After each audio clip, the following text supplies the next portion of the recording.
नमस्कार। मैं रामनाथ प्रसाद दर्शन शास्त्र विभाग डीएवी महाविद्यालय सिवान से आज ऑनलाइन कक्षा के अंतर्गत नैतिकता की गौण आवश्यक मान्यताएं सेकेंडरी पोस्टुलेट्स ऑफ मॉरलिटी विषय पर व्याख्यान के लिए आपके समक्ष उपस्थित हुआ हूं।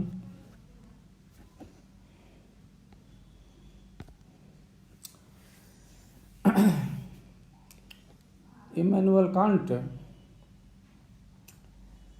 पाश्चात्य दर्शन में एक युग प्रवर्तक दार्शनिक हैं। उन्होंने दर्शन के क्षेत्र में अपने मौलिक विचारों से दर्शन की दिशा को बदलने का प्रयास किया। नैतिकता के क्षेत्र में भी उनकी मौलिक विचारधारा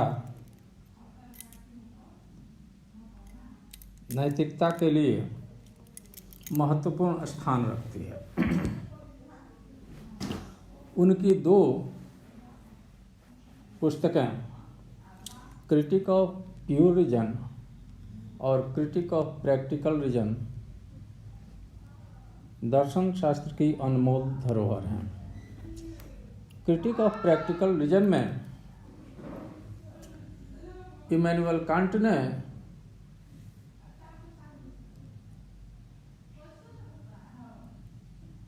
नीति शास्त्र के सिद्धांतों की व्याख्या की।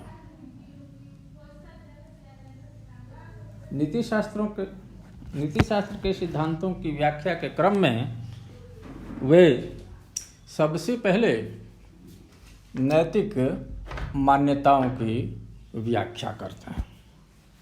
उनके अनुसार नैतिकता की तीन मान्यताएं हैं: आत्मा की अमरता, ईश्वर के अस्तित्व में विश्वास और आत्मा की स्वतंत्रता। नीति शास्त्र में व्यक्तित्व, विवेक और संकल्प स्वतंत्रता के बाद कांट की इन तीनों मान्यताओं को नैतिकता का गौण मान्यता के रूप में स्वीकार किया गया।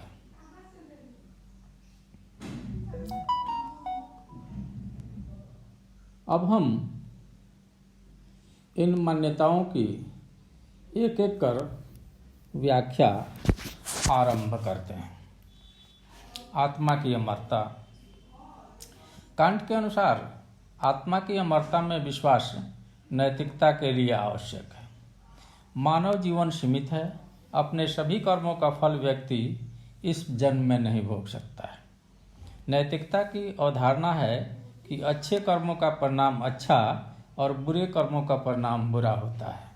परंतु संसार में देखा जाता है कि व्यक्ति अच्छा कर्म करने पर भी बुरा और बुरा कर्म करने पर भी अच्छा परिणाम प्राप्त करता है।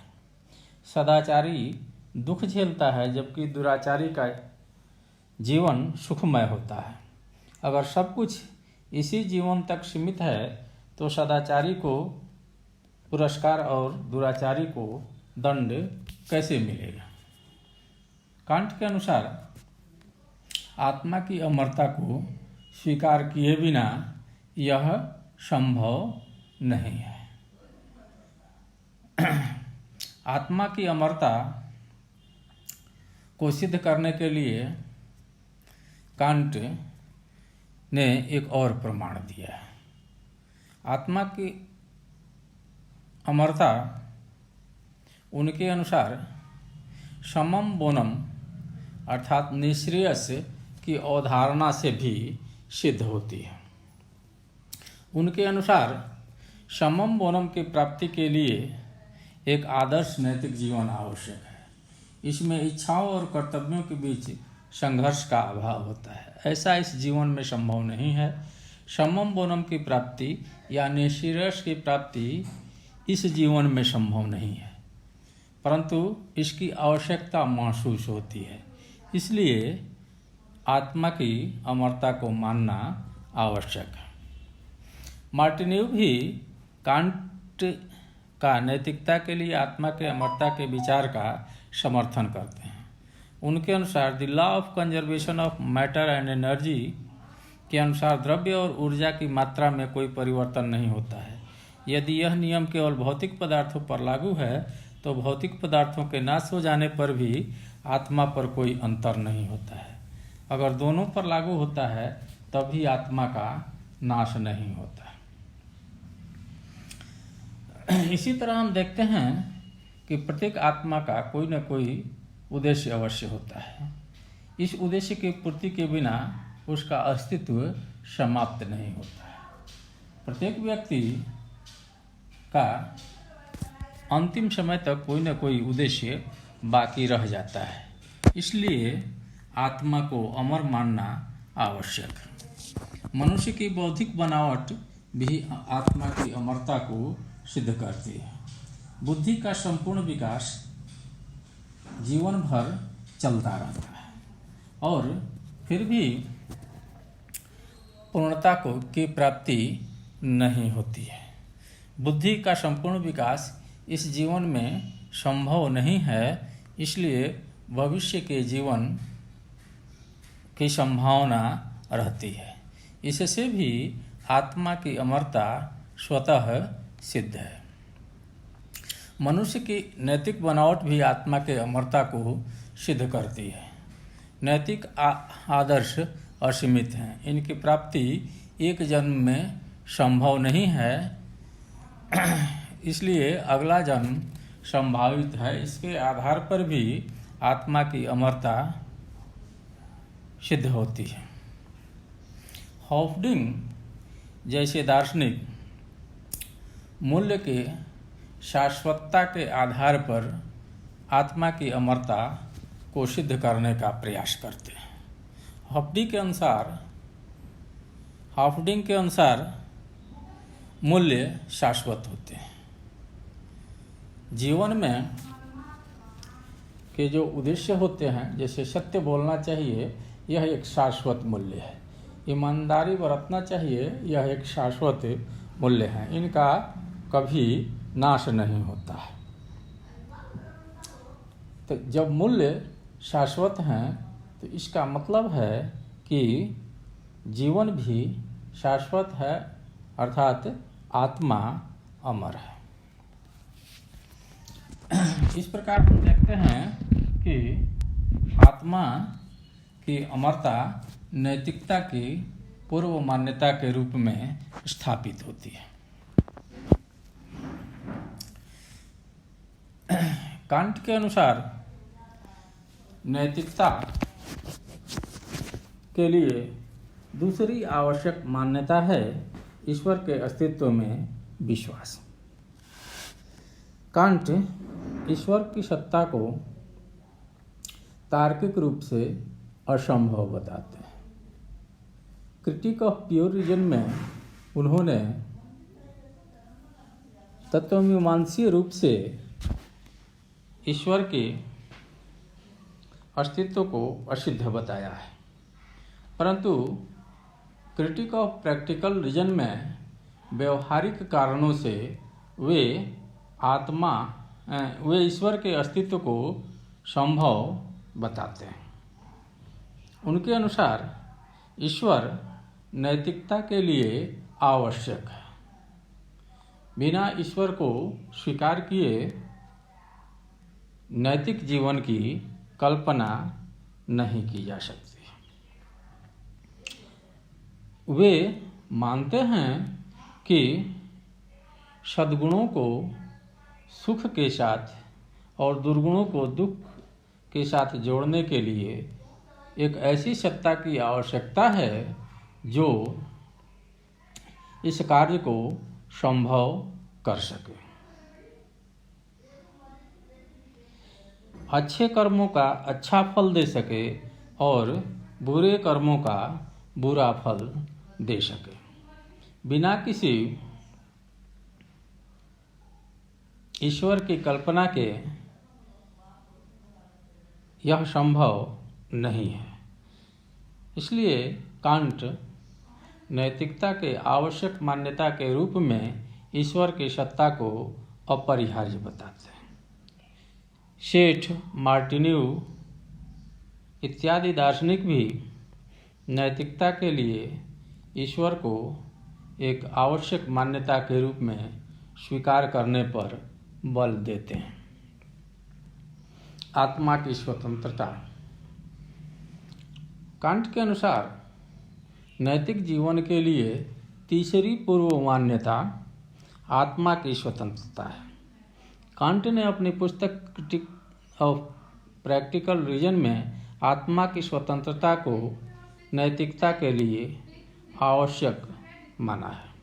उन्होंने बताया है कि यह तार्किक और व्यवहारिक दोनों ही रूपों में महत्वपूर्ण है। आत्मा में नए नए विचार उत्पन्न होते हैं। आत्मा में एक भावना होती है, एक भूख होता है, एक कार्य करने की लालसा होती है जो हर व्यक्ति में अलग अलग होती है। प्रत्येक आत्मा स्वतंत्र होती है। इसलिए आत्मा की स्वतंत्रता को स्वीकार करने से नैतिक जीवन की प्रेरणा मिलती है। आत्मा को अगर स्वीकार नहीं किया जाता है, आत्मा की स्वतंत्रता को अगर स्वीकार नहीं किया जाता है, तो नैतिकता की प्रेरणा संभव नहीं है।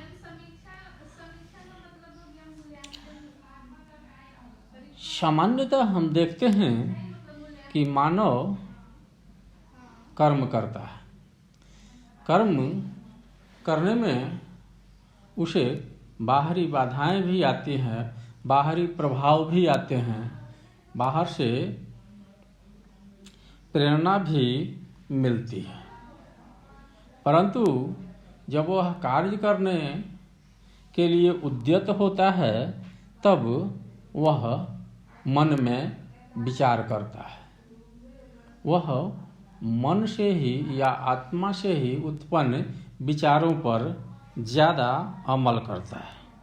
मानव कर्म बाह्य से ज़्यादा आंतरिक कारणों से प्रभावित होता है। इसलिए आत्मा की स्वतंत्रता नैतिक जीवन की एक पूर्व मान्यता है।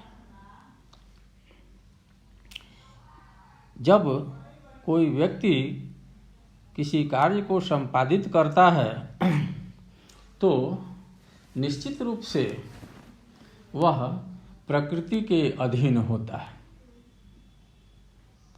प्रकृति के नियमों से बाध्य होता है।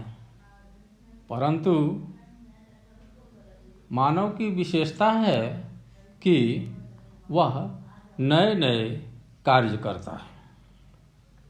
जब वह कोई भी नैतिक कार्य, जिसे अच्छा या बुरा, शुभ या अशुभ कहा जाता है, का संपादन करता है, तो वह प्रकृति नियमों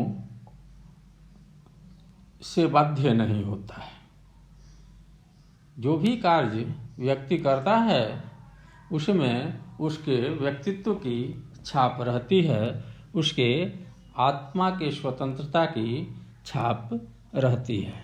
अर्थात आत्मा की स्वतंत्रता नैतिक कर्म की एक पूर्व मान्यता है।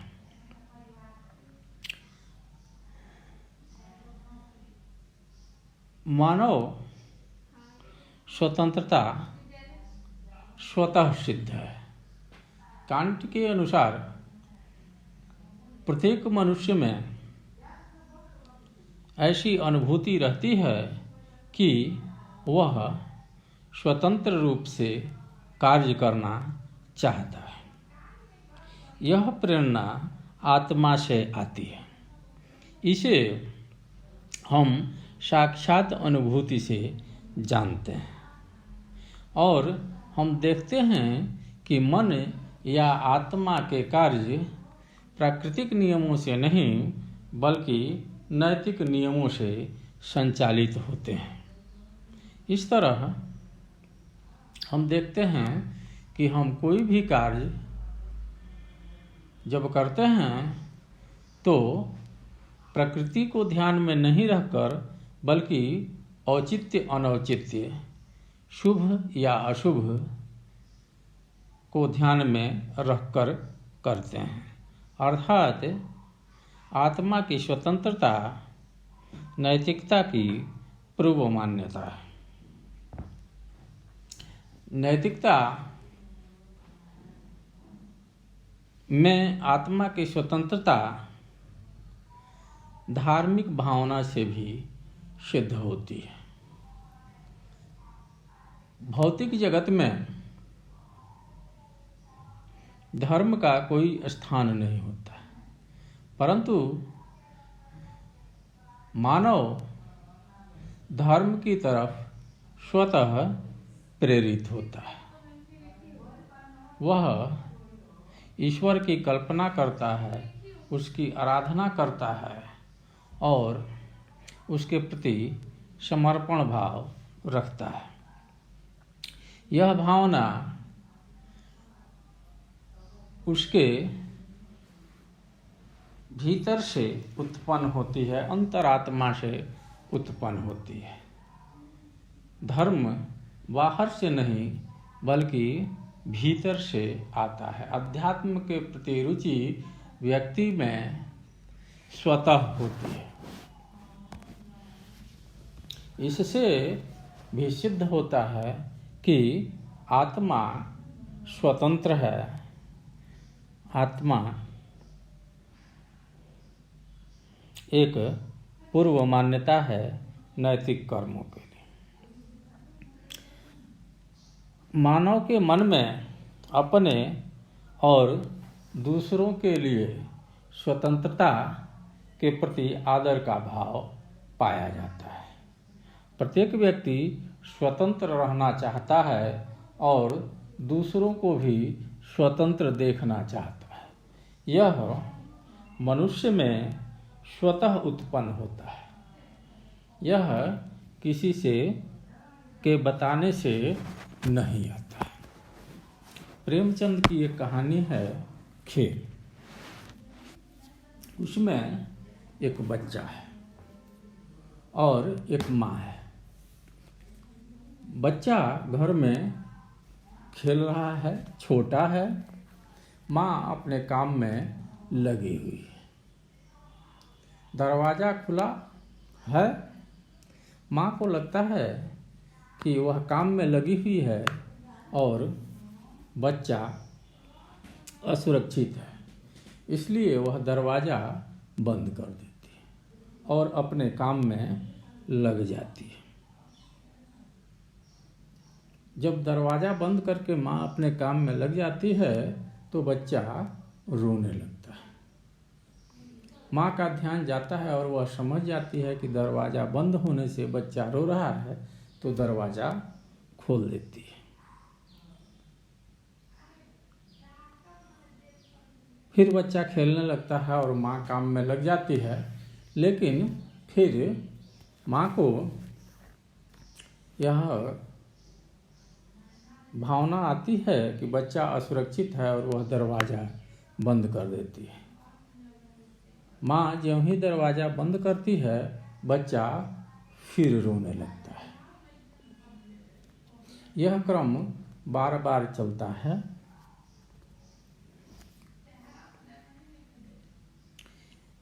यह दर्शाता है कि बच्चे के मन में भी स्वतंत्रता के प्रति एक भावना है। कांट इसी तथ्य को स्पष्ट करना चाहते हैं कि प्रत्येक व्यक्ति में स्वतंत्रता की भावना होती है और इसी स्वतंत्रता से प्रेरित होकर व्यक्ति कर्म करता है और कर्म करने की अनुशंसा करता है। अर्थात आत्मा की स्वतंत्रता नैतिक जीवन का पूर्व औपाधि है, पूर्व मान्यता है, पोस्टुलेट। यहाँ हम देखते हैं कि मूल मान्यताओं से अलग कांट की मान्यताएं नैतिक कर्मों की उत्पत्ति पर ज़्यादा जोर देती हैं। मुख्य मान्यताओं में नैतिक निर्णय की मान्यता के रूप में व्यक्तित्व, विवेक और संकल्प स्वातंत्र्य को महत्व दिया जाता है, वहीं कांट के दर्शन में नैतिक कर्म की उत्पत्ति के लिए जिन मान्यताओं की आवश्यकता होती है उनकी चर्चा करते हैं। तो नैतिक निर्णय दूसरों के कर्म पर होता है और नैतिकता व्यक्ति के स्वयं के कार्य में निहित होता है। अर्थात मूल मान्यताएं व्यक्तित्व, विवेक और संकल्प स्वातंत्र्य दूसरों के कर्म पर नैतिक निर्णय देने के लिए जरूरी हैं और गौण मान्यताएं जिनकी व्याख्या कांट करते हैं नैतिकता की उत्पत्ति के लिए आवश्यक है। कांट ने आत्मा की स्वतंत्रता की बात की है। यहाँ एक संदेह उत्पन्न होता है कि आत्मा की स्वतंत्रता और संकल्प स्वतंत्रता दोनों एक ही तथ्य हैं, परंतु ध्यान देने की बात है कि संकल्प स्वतंत्रता में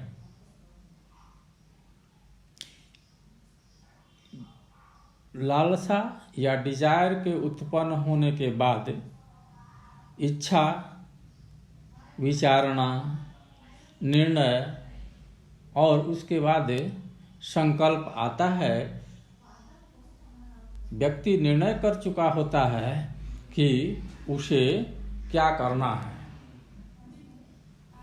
तब अगर वह स्वतंत्र है तो उसे संकल्प स्वतंत्रता कहा जाता है। कोई व्यक्ति कार्य करने के लिए उद्यत हो चुका होता है, सन्नद्ध हो चुका होता है, तैयार हो चुका होता है, तब व्यक्ति को कोई बाधा नहीं होती है, तब उसे उसके संकल्प की स्वतंत्रता कहा जाता है। आत्मा उससे पहले की बात करते हैं। कांट उसके पहले की बात करते हैं। उनके अनुसार मन में जब नैतिकता की भावना, जिसे वे शुभ संकल्प कहते हैं, वह आरंभ में ही उत्पन्न होता है। व्यक्ति के आत्मा में ही नैतिक या अनैतिक का निर्णय लेने की क्षमता होती है। इसलिए दोनों में अंतर है। एक जहाँ दूसरों के कार्य के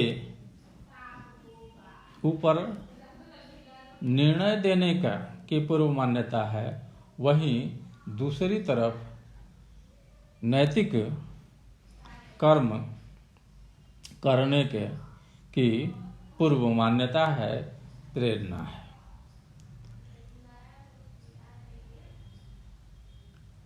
यह प्रश्न भी परीक्षा में पूछा जाता है, कभी नोट्स के रूप में और कभी पूरे प्रश्न के रूप में। परंतु परीक्षा की दृष्टि से अलग नीति शास्त्र को समझने के लिए इन मान्यताओं को समझना आवश्यक है, क्योंकि कांट एक महत्वपूर्ण, एक प्रमुख नीतिशास्त्री हैं।